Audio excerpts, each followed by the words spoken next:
ఏపీలో ప్రభుత్వం మారింది. 2014, 2019 మధ్యలో ఉన్నటువంటి అప్పటి టీడీపీ ప్రభుత్వం తమిళనాడు తరహాలో తమిళనాడులో ₹5కే భోజనం పేదవారికి ఆహారాన్ని అందించడం కోసం అప్పట్లో జయలలిత అమ్మా క్యాంటీన్లు అనేటువంటి వాటిని ప్రారంభించింది. ఇది అందరికీ తెలిసినటువంటి అంశమే. అయితే అదే తరహాలో ఏపీలో కూడా అన్నా క్యాంటీన్లని స్టార్ట్ చేశారు. ఎన్టీఆర్ గారి పేరుతోటి అన్నా క్యాంటీన్లని స్టార్ట్ చేయడం జరిగింది. నాణ్యమైనటువంటి ఆహారాన్ని పేద ప్రజలకు అందించడం లక్ష్యంగా దీన్ని ఏర్పాటు చేయటం, దీన్ని అక్షయ పాత్ర అనేటువంటి ఫౌండేషన్కి మెయింటెనెన్స్కి ఇవ్వటం కూడా జరిగింది. రాష్ట్ర వ్యాప్తంగా అనేక ప్రాంతాల్లో ఈ క్యాంటీన్లను ఏర్పాటు చేసి నాణ్యమైనటువంటి ఆహారం ఏదో ₹5కి ఇస్తున్నాం కదా అని చెప్పి క్వాలిటీలో కాంప్రమైజ్ కాకుండా అక్షయ పాత్ర అనేటువంటి స్వచ్ఛంద సంస్థ దీన్ని చాలా మెరుగుగా నిర్వహించింది. దీనికి బెస్ట్ ఎగ్జాంపుల్ ఏంటి అంటే కేవలం పేదవారే కాకుండా ఎంతోమంది సాఫ్ట్వేర్ ఎంప్లాయీస్, ఉద్యోగస్తులు, వ్యాపారస్తులు కార్లలో వచ్చి కూడా ₹5కి భోజనం చేసి వెళ్ళినటువంటి రోజులు ఉన్నాయంటే ఇది అతిశయోక్తి కాదు. అయితే అటువంటి అన్నా క్యాంటీన్లని 2019 తర్వాత వచ్చినటువంటి వైఎస్ఆర్ కాంగ్రెస్ పార్టీ ప్రభుత్వం పూర్తిగా ఆపివేయటం జరిగింది.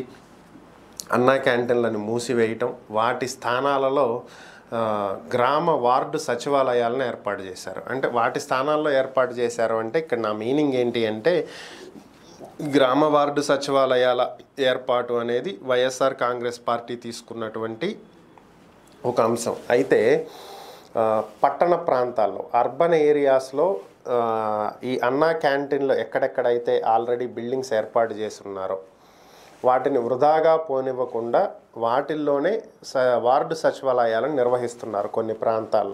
కొన్ని ప్రాంతాల్లో సచివాలయాలకు ప్రత్యేకంగా నిధులు కేటాయించారు, భవనాలు నిర్మించారు. 20 లక్షల నుంచి 40 లక్షల వరకు కూడా కేటాయించడం జరిగింది.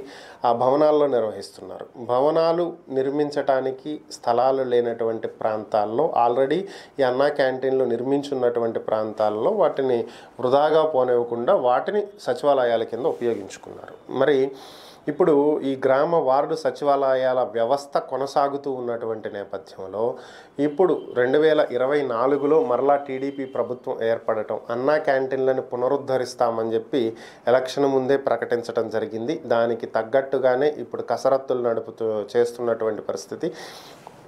ఈరోజు సాయంత్రం 4 గంటల తర్వాత బాధ్యతలు చేపట్టనున్నటువంటి ముఖ్యమంత్రి చంద్రబాబు నాయుడు మొదటిగా డిఎస్సి ఫైల్ మీద సంతకం, వరుసగా 5 సంతకాలు చెప్పారు. మనం ఉదయం కూడా మాట్లాడుకోవటం జరిగింది.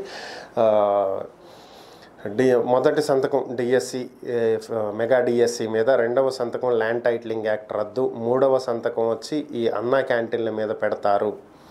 అలాగే 4వ సంతకం వచ్చేటప్పటికి ఇంకొకటి ఏదైతే నైపుణ్యం సంబంధించినటువంటి సర్వే XYZ ఏదైతే ఉందో అది ఇంకొకటి. సో ఇవి ఓవరాల్గా ఉన్నటువంటి ఇవి. సో అయితే ఓవరాల్గా ఈ అన్నా క్యాంటీన్లు ప్రారంభించబోతున్నారు అనేది క్లారిటీ వచ్చింది. అయితే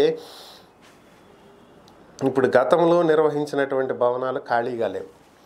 సో ఈ ₹5 భోజనం అనేది అటు తెలంగాణలోనూ ఉంది, స్టిల్ ఇప్పటికీ కొనసాగుతుంది. అప్పుడు కేసీఆర్ ప్రారంభించారు. ఏపీలో మనం అన్నా క్యాంటీన్లను పెట్టామని ఆయన కూడా క్యాంటీన్లు పెట్టారు. ₹5కే తీసుకొస్తారు, ఒక చిన్న వడ్డీ కొట్టులాగా ఏర్పాటు చేశారు. అక్కడ డిస్ట్రిబ్యూషన్ చేసేస్తారు, వెళ్ళిపోతారు, అయిపోతుంది. కానీ ఇక్కడ పరిస్థితి ఇక్కడ కొంచెం డబ్బు వెచ్చించి ఒక mini size tea stall hotel లాగా ఏర్పాటు చేశారు. ఇక్కడ నీట్గా కొంచెం అక్కడ లోపలే నుంచుని తినగలిగే విధంగా బెంచెస్ కావచ్చు ఇట్లా.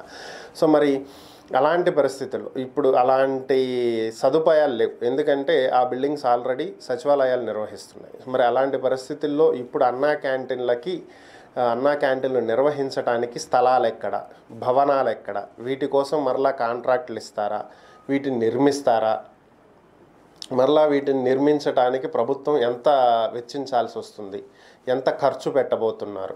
ఆల్రెడీ లోటు బడ్జెట్లో ఉన్నటువంటి రాష్ట్రం, అందులోనూ అప్పులు పాలైపోయి కుదేలైపోయినటువంటి రాష్ట్రం, ఇప్పటికే భారీ అప్పులతోటి కొట్టుమిట్టాడుతున్నటువంటి రాష్ట్రం. మరి ఇలాంటి పరిస్థితుల్లో మరలా వీటిని నిర్మించడానికి, కొన్ని భవనాలు నిర్మించడానికి మరి ఎన్ని కోట్లు ఖర్చు అవుతాయి?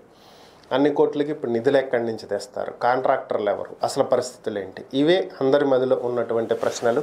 మరి ఈసారి కూడా అక్షయ పాత్రకే ఈ అన్నా క్యాంటీన్ల నిర్వహణ బాధ్యత అప్పగిస్తారా, మరి వేరొక స్వచ్ఛంద సంస్థకి ఏమన్నా అప్పగించబోతున్నారా, మరలా ప్రభుత్వం మారితే ఈ అన్నా క్యాంటీన్లు మూతపడతాయా, యథావిధిగా కొనసాగుతాయా, కొనసాగే విధంగా చట్టపరంగా ఏమైనా సరే మార్పులు చేర్పులు చేయబోతున్నారా, ఓవరాల్గా వీటికి సంబంధించినటువంటి క్లారిటీ అయితే రావాల్సింది. మరి ఈరోజు ఈవినింగ్ దీనికి సంబంధించినటువంటి ఆదేశాలు ఇచ్చిన తర్వాత దీని మీద ఒక స్పష్టత వచ్చేటువంటి అవకాశం ఉంది.